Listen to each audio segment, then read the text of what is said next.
Hola chicos y chicas, esta es la última clase del módulo de termodinámica. Vamos a ver algunas cosas más conceptuales y generales y algunas bien específicas, ya van a ver. Y al final vamos a ver algunos ejercicios del examen internacional como para que también los vayan procesando y trabajando. Lo primero que me gustaría que charlemos, estos son cosas puramente conceptuales, acá no vamos a hacer ninguna cuenta. Pero tratemos de entender cómo hace el calor para ir de un lugar al otro. Hemos visto en la clase 1 y 2 de termodinámica que una de las leyes de la termodinámica que se cumple siempre es que el calor siempre va de algo que está caliente a algo que está frío. Y que el calor es una forma de energía, es un tipo de energía que microscópicamente podemos entenderlo como una energía cinética que se propaga de partículas que se mueven muy rápido, con mucha energía cinética, a otras que están más quietas, con menos energía cinética, y cuando entran en contacto colisionan unos con otras y se propaga esa energía de movimiento. Bueno, ahora vamos a ver que no siempre es necesaria esa parte de contacto. Existen básicamente tres formas de que esta energía calórica, el calor, se propague de un cuerpo caliente a uno frío.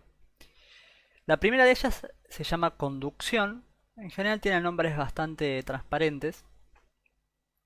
La conducción es el flujo de calor a través de la materia sin que la materia en sí, macroscópicamente, se mueva, sin que nosotros podamos ver o sentir por otra cosa que no sea la temperatura, que esa materia se mueve.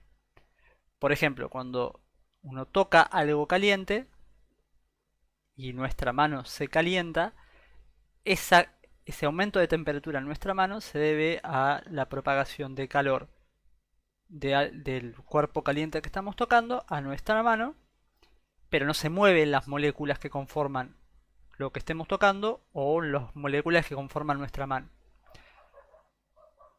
En general, si uno tiene, por ejemplo,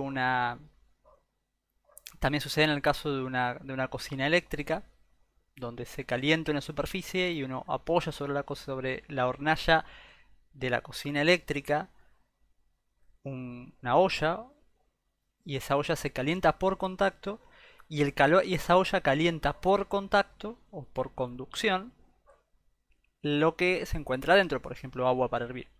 Y eso también microscópicamente es lo que decíamos recién, ¿no? Las partículas que tienen mucha energía cinética chocan unas con otras, chocan con las partículas que tienen menos energía cinética y les transmiten esa energía cinética, les transmiten calor y aumentan su temperatura. Otra forma también muy habitual de propagación de calor de un lugar al otro es la convección. Esto es típico del funcionamiento de un calefactor tradicional. Cuando uno pone la mano por arriba de un calefactor sin tocar el calefactor, o cuando uno pone la mano arriba de una hornalla, por ejemplo una hornalla de gas, pero no necesariamente, pero sin estar en contacto con esa hornalla,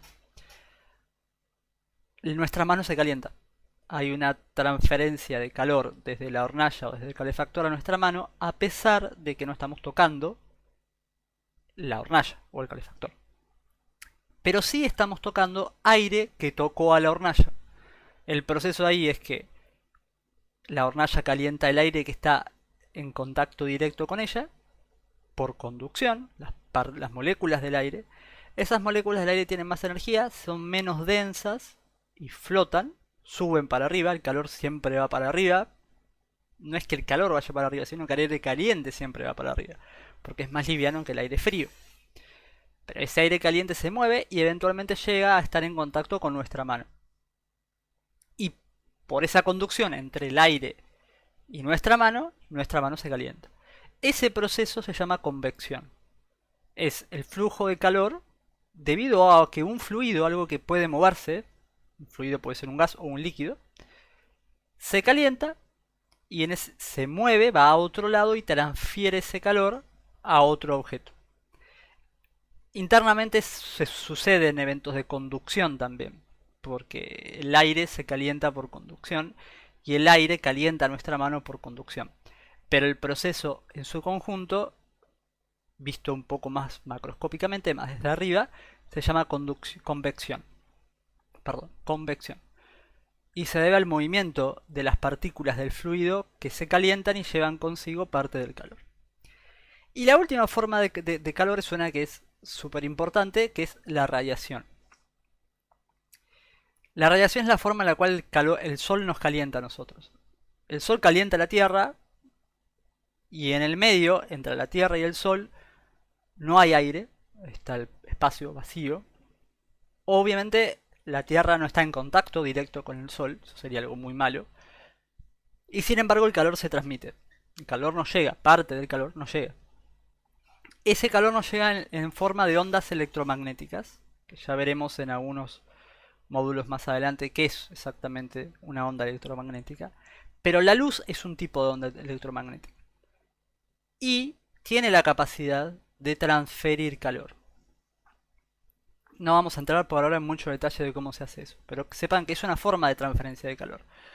Un radiador genera ondas electromagnéticas de la luz infrarroja y también, a pesar de que también genera calor, transmite calor por conducción y por convección, porque por conducción si lo tocamos, por convección porque también calienta el aire, también transmite parte de su calor por radiación a través de luz infrarroja. De hecho, el calor que nos llega en el día cuando estamos al sol, mucho nos llega por radiación, pero parte nos llega por el aire caliente que entra en contacto con nosotros, que es convección, y bueno, el aire en contacto con la piel transmite el calor por conducción. Estas tres formas de calor están un poco entreveradas. Bueno, esto es un dibujito solo para que quede un poquito más claro lo que les cuento, ¿no? Acá tenemos fuego. No entremos por ahora en detalle de qué es el fuego, pero sí sabemos que está caliente.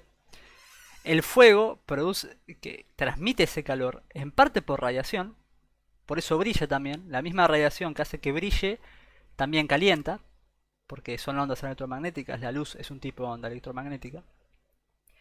Esa radiación y probablemente la convección del aire, que acá no está dibujada, calientan el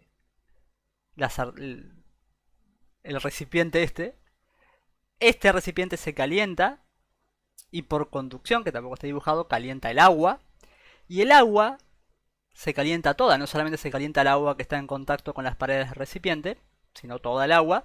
Y esa transmisión de calor interna dentro del agua se produce por convección, porque las moléculas calientes de agua van para arriba, calientan a las que están arriba, las frías van abajo, se calientan y se produce un ciclo. De hecho, esta convección, así súper simplificada, es uno de los grandes creadores de clima, de meteorología. El aire caliente sube, se enfría arriba, cerca de los límites de la atmósfera, baja, vuelve a calentar. Bueno, todo ese tipo de movimiento de aire es lo que genera cosas como el viento. Y finalmente, si este mango fuera de metal, o incluso si no lo fuera, pero parte del calor se transmite por conducción a la mano de esta persona que lo está teniendo. Hay algunos materiales que transmiten calor por conducción mucho mejores que otros. En general están relacionados con la capacidad que tiene ese metal también de conducir electricidad. No es exactamente lo mismo, pero es similar. Eso también lo vamos a ver más adelante. Pero este mango idealmente sería bueno que no fuera de metal, porque el metal es muy buen conductor del calor. Entonces esta persona se terminaría quemando. Si fuera de plástico, mucho mejor. Y esto nos lleva a la siguiente pregunta. Ok, ahora ya sabemos cómo se transmite un calor de un lado a otro. ¿Cómo hago para evitar que ese calor se transmita de un lado a otro? Muchas veces queremos evitar.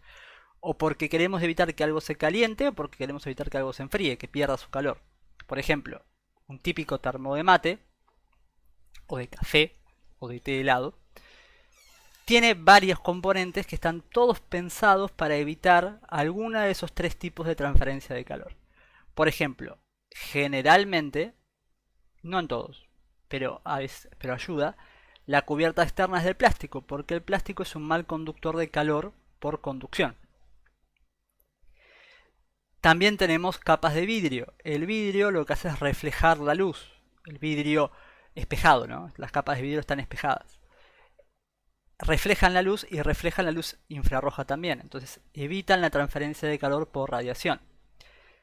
También tenemos vacío entre capa y capa, porque el vacío evita la transferencia de calor por convección, perdón. Bueno, y en general tenemos varias capas de vacío, varias capas de vidrio, pero esencialmente tenemos a un material aislante, tipo plástico, para que no haya conducción, vacío para que no haya convección, porque sin moléculas que se puedan mover no hay convección, y generalmente hay alguna capa de vidrio o de algún material reflectivo que refleje la luz y la radiación para evitar la transferencia de calor por radiación. Y así es como un termo puede mantener el calor del agua del mate, por ejemplo, durante varias horas. Ningún termo es perfecto, porque el vacío probablemente no sea perfecto, porque el plástico, si bien es pobre conductor de calor, igual un poco de calor conduce, porque ningún espejo es perfecto y algo de radiación electromagnética llega. Entonces con el tiempo ese calor hace lo que tiene que hacer y pasa de lo caliente a lo frío, que es la atmósfera, y con el tiempo se enfría. Pero la idea es mantenerlo caliente la mayor cantidad de tiempo. Bien, ahora pasamos de lo general y conceptual a algunas cosas muy específicas. Esto ya lo vimos, pero quiero que les quede claro qué es la presión. Habíamos dicho que la presión se producía por la colisión de las partículas microscópicas en las superficies y que era una fuerza, porque la fuerza de esas partículas cuando chocan con la superficie dividida el área contra el cual pueden chocar. Eso sucede en gases, pero sucede en cualquier situación. Si uno, eh, si uno camina con zapatillas y pisa algo, el daño que le hace ese algo, por ejemplo, a otro pie, es menor que el daño que uno hace si está caminando con un zapato que tiene tacos.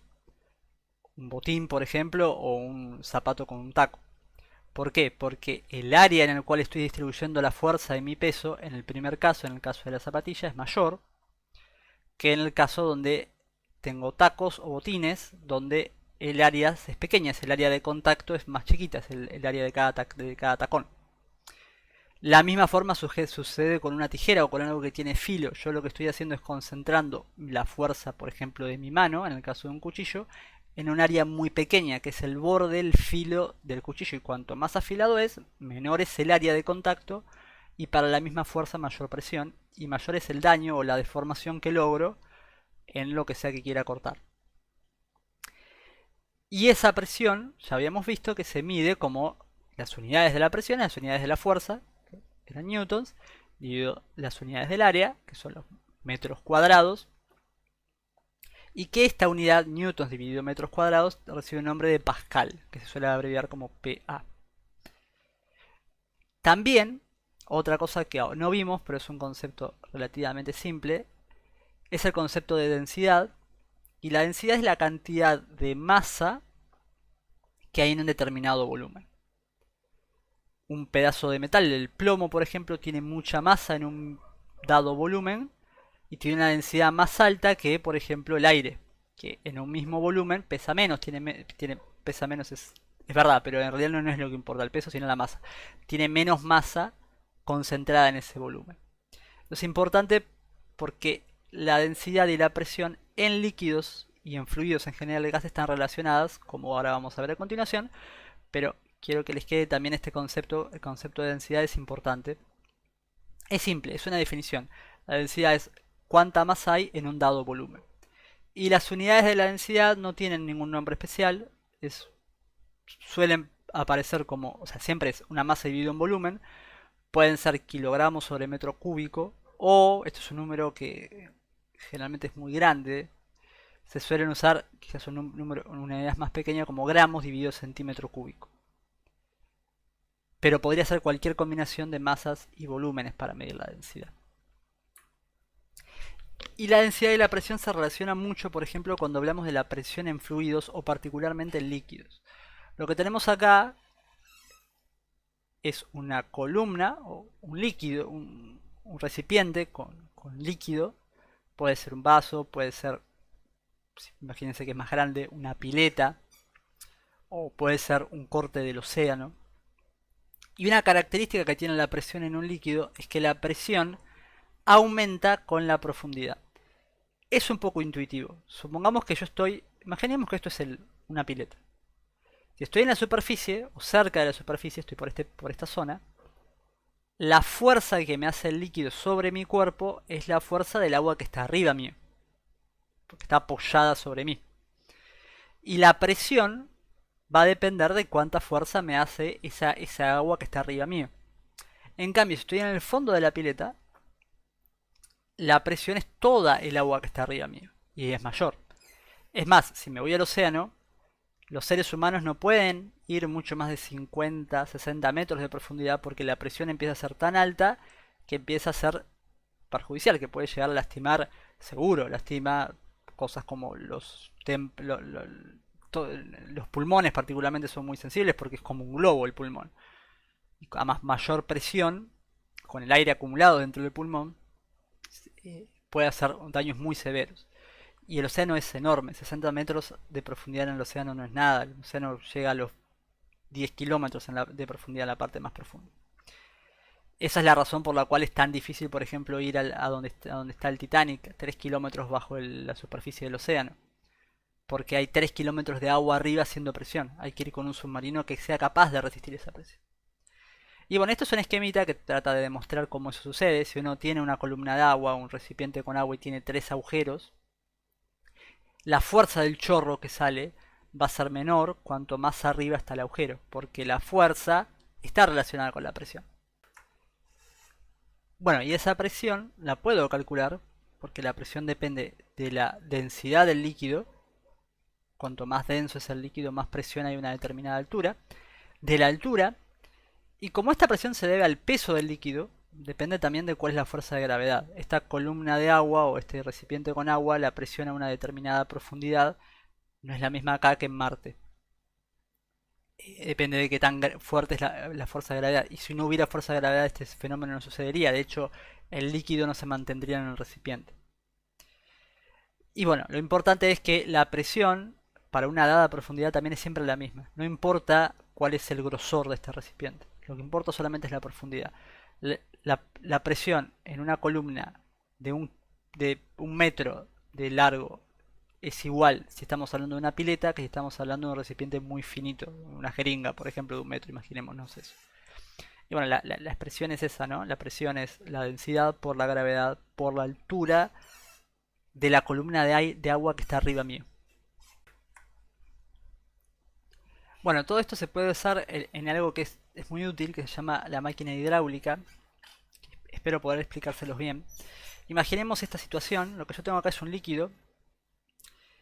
El líquido tiene una propiedad importante que es incompresible. ¿Qué significa esto? Que un líquido, a diferencia de lo que puedo hacer por ejemplo con una almohada, yo no puedo apretar y esperar que se comprima mucho, que su densidad aumente mucho. El líquido no, yo lo aprieto y se comprime muy poquito, tanto que puedo suponer que no se comprime para nada, absolutamente nada. ¿Qué implica esto? Que si yo tengo un recinto cerrado con líquido, lleno de un líquido, sea cual sea el líquido, la presión en todas las paredes de ese recinto es equivalente, es la misma. Es siempre igual, porque como no se comprime en ningún lado, la fuerza se transmite completamente. ¿Y eso para qué me sirve? Bueno, en este ejemplo vemos que tenemos un ejemplo muy simplificado de una máquina hidráulica. Tengo dos pistones, pistón X y pistón Y. Acá estoy haciendo 20 newtons de fuerza. Esta fuerza me genera, dividida esta área, una cierta presión, no están pascales porque son newtons sobre centímetro cuadrado, pero es una presión. No importa ahora el número. El punto es que esa presión es la misma en esta cara que en esta, que en esta, que en esta, que en esta, que en esta. La presión que hay en este pistón es la misma presión que hay en este otro pistón. En otras palabras, la presión en... Perdón, acá tenía que haber puesto X, E, Y, no, 1 y 2. La presión en la posición 1 va a ser igual a la presión en la posición 2 y en cualquier otra posición dentro de este recipiente. Expresado en lo que es la presión, la fuerza 1 dividido el área 1 es igual a la fuerza que voy a tener resultante acá dividido el área de esta zona. Imaginemos que yo hago una fuerza para acá, esto me genera una fuerza para arriba. Y esa fuerza, como el área es más chiquito, para que esta fracción se mantenga igual, si F2 es más chiquito que F1, A2 tiene que ser más chiquito que A1. O dicho más correctamente, dado que A2 es más chiquito que A1, el área del pistón Y es más chica que el área del pistón X, o sea, A2 es más chico que A1, para que se mantenga la igualdad, F2 tiene que ser más pequeña que F1. O sea, la fuerza que sale acá tiene que ser más chiquita que la fuerza que entra acá. Eso quizás no es muy útil, pero también funciona a la inversa. Si yo hago un poquito de fuerza acá, acá me sale mucha fuerza. ¿Cuánta más fuerza? Bueno, el área es 5 veces más grande, así que la fuerza es 5 veces más grande. Y así es como funciona el gato mecánico, el aparatito que uno usa para levantar un auto cuando quiere cambiar la rueda. Yo hago poca fuerza y del otro lado me sale mucha fuerza, suficiente fuerza como para mover el auto. ¿Cuál es el truco? Bueno, que cuando yo muevo esto mucho, esto se va a mover poco. Porque en realidad esto se va a mover para desplazar esta cantidad de agua, por ejemplo si lo muevo de acá a acá, pero esta cantidad de agua va a implicar apenas un pequeño movimiento hacia arriba en este pistón. Entonces cuando uno usa el gato hidráulico para subir un auto, para levantar un auto, uno tiene que mover mucho más de lo que efectivamente se termina moviendo el auto. Pero la ventaja es que uno puede hacer mucha menos fuerza de la necesaria como para levantar un auto. Y este fenómeno está en muchísimas cosas. La dirección hidráulica, si alguna vez la han escuchado, la idea es que usando este mismo principio yo hago mucha menos fuerza para girar el volante de un auto de la que necesitaría si manejara directamente las ruedas como en el sistema anterior. Hago mucha fuerza. El resultado es que cada vez tengo que dar muchas vueltas del volante para que apenas gire un poco la rueda. Pero bueno, es más cómodo. Traduzco o tengo ese compromiso y cambio fuerza por distancia recorrida. El trabajo es el mismo, conectando con algo que vimos hace ya varias clases. Piénsenlo, el trabajo es el mismo, pero la fuerza que hago es diferente, y eso me lo permite una máquina hidráulica. Bueno, y ya para ir cerrando un poco la unidad, algo que quiero que veamos también es cómo mido la presión. Es un poco complejo medir la presión, pero bueno, existen estos aparatos que se llaman manómetros, que son significa presión, probablemente en latín, y metro siempre es algo que mide, centímetro es algo que mide centímetros, y además es centímetros, es medio como redundante, pero el metro no solo es la distancia, sino es el concepto de medir algo. No importa, no entremos más en el significado de la palabra. Pero el manómetro es algo que mide presión. Yo acá tengo un gas que tiene una presión que me gustaría saber cuál es la presión que tiene este gas. Y en una forma del manómetro, no es la única, yo puedo tener un tubo, por ejemplo, de vidrio, algo que yo pueda ver desde afuera, que está lleno de vacío. Esto es vacío. O sea, lo único que tengo acá es gas y en el medio un líquido, algún fluido, algún líquido idealmente pesado, porque eso me permite ver mayor esta columna, que ahora vamos a ver qué significa, pero en principio cualquier líquido, cualquier fluido. Entonces, ¿cuál va a ser la presión del gas? Bueno, como el líquido es incompresible, la presión de este lado, en este brazo del manómetro, tiene que ser igual a la presión en este brazo del manómetro. La presión en este brazo del manómetro, ¿cuánto es? Y es la presión del líquido, la presión del gas, P gas. La presión del gas es la presión que hay en este brazo del manómetro. Y la presión en este otro, como esto es vacío, esto no genera presión, es solamente esta columna extra de líquido que no la tengo acá. Esta columna extra de líquido que no tengo acá puedo calcular precisamente cuál es la presión debido a esta columna por como vimos en este caso, usando esta misma ecuación. Entonces la presión que tengo acá va a ser la altura por este P está mal, esto es un ρ, es la densidad, bueno, es un P pequeño, pero está mal, intenta ser un ρ, algo pasó mal cuando se hizo esta letra. Entonces es intensidad, es la altura de la columna de líquido por la densidad de ese líquido por la fuerza de la gravedad. Entonces yo puedo usar un manómetro como este para ver cuál es la presión de un gas que tengo acá en un compartimiento. También, más cómodo de usar, pero menos preciso, y vamos a ver por qué, se puede usar un manómetro en el cual esto no esté lleno de vacío. Es complicado tener vacío, es difícil de lograr. Y que esto esté abierto. Entonces, de este lado de la columna, bueno, tengo dos ejemplos, voy a tener la presión del gas. Y de este otro lado voy a tener la presión atmosférica. Y la diferencia en la altura. Por ejemplo, en este gas yo tengo la presión del gas más, creo que es más fácil de entender que como está escrito acá, de este lado tengo la presión del gas más esta altura, la presión de esta columna de líquido. Así que tenemos la presión del gas más la presión de H por ρ por G de esta columna de gas, de esta columna de líquido. Que eso que está sumando lo paso para el otro lado restando y me queda esta ecuación de acá, porque lo que yo quiero es la presión del gas. Y de este otro lado tengo solamente la presión atmosférica. Entonces, de nuevo, la presión en este brazo es la presión del gas más la presión de esta columna de líquido, H por ρ por G. Y de este otro lado tengo la presión atmosférica. Como yo quiero la presión del gas, paso el H por ρ por G para este lado restando. Y me queda que la presión del gas es la presión atmosférica menos la presión de esta columna. Esto en el caso de que la presión del gas no alcance como para compensar la presión atmosférica. Si sí alcanza, tengo este caso. Entonces, de nuevo, de este lado a la izquierda, en el brazo de la izquierda, se llaman brazos, en el brazo de la izquierda del manómetro, tengo la presión del gas. Y en el brazo de la derecha tengo la presión atmosférica, porque esto está abierto, o sea, tengo toda la presión del aire arriba de esto, más esta pequeña columnita, más la presión de esta pequeña columnita de líquido.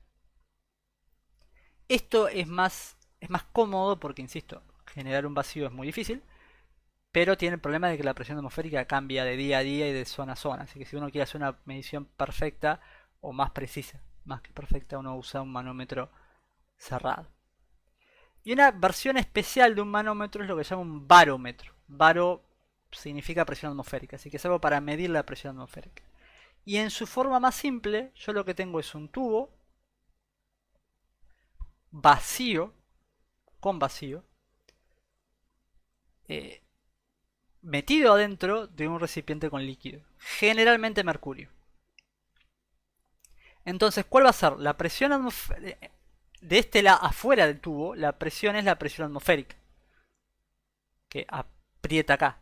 Y adentro del tubo, la presión es la columna de la altura de la columna de mercurio. Entonces, antiguamente, ahora ya casi no se usa, la presión atmosférica se daba, cuando uno la escuchaba por la radio, por ejemplo, en lugar de en hectopascales o en pascales, la presión atmosférica se daba en altura de mercurio, en milímetros de mercurio. Que esta es una típica presión atmosférica, 76 centímetros de mercurio, 760 milímetros de mercurio. Porque era la altura de esta columna. Cuanto más alta es esta columna, significa que más mercurio necesito para compensar la presión atmosférica, más alta es la presión atmosférica. Cuanto más baja es esta columna, más baja es la presión atmosférica. Nada, es también un poco de historia detrás de esto. Y finalmente, esto es como para recordar, ya que estamos hablando de medir cosas, es cómo hago para medir la temperatura. Cómo mido un termo como de temperatura, meter de medir, termómetro. ¿Cómo funciona un termómetro? Bueno, hay muchísimos tipos de termómetros. Pero el típico termómetro más común, el termómetro de mercurio o de alcohol, es un cilindro de vidrio que adentro lo único que tiene es un líquido, que puede ser mercurio o alcohol. Los que son rojos generalmente es alcohol con alguna tintura. Los que se usan para tomar la temperatura corporal suelen ser de mercurio. ¿Y qué es lo que pasa? El alcohol o el mercurio se expande, como vimos en la clase anterior, cuando aumenta la temperatura y se contrae cuando disminuye la temperatura. Así que yo agarro esta columna que fabriqué, que es una columna de vidrio que adentro tiene vacío y un poco de líquido, lo meto en un baño de agua y hielo, que sé que está a 0 grados, le hago una marca, después lo meto en un recipiente con agua hirviendo, sé que está a 100 grados, y le hago la marca de 100 grados, en el medio lo divido 100 veces, y ya fabrico un termómetro. Hay un montón de diferentes termómetros que usan otras características, otras propiedades, que no vamos a entrar en detalle ahora, pero hay muchas cosas que cambian con la temperatura. Si yo puedo saber cómo se produce ese cambio de la temperatura, con la temperatura, yo puedo armar un termómetro. Pero bueno, el más común es saber cómo se expande algo con la temperatura, entonces es fácil hacer un termómetro con algo que se expande, como el termómetro de mercurio o de alcohol. Bueno, ahora vamos a ver, se los voy a contar, los voy a leer. La idea es que ustedes los piensen un poco y también los vamos a ver en clase cómo es que se soluciona, cómo es que se resuelven, pero me interesa que los piensen. Son sacados directamente de mocks de exámenes de physics. Este dice, yo tengo una tuerca que se atoró al tornillo y no rota. Y a alguien se le ocurre calentar la tuerca y el tornillo.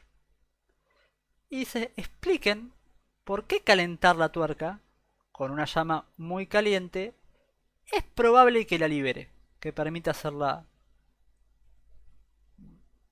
rotar, la pueda desatornillar. Expliquen con sus palabras por qué creen que es esto. Después tenemos acá dos ejercicios. Dice, este es simplemente completen las palabras que faltan.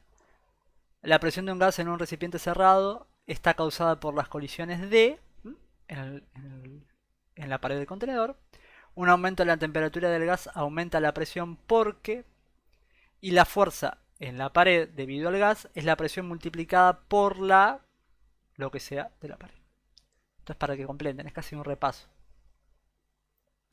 Ya lo saben todo esto, si vienen siguiendo las clases.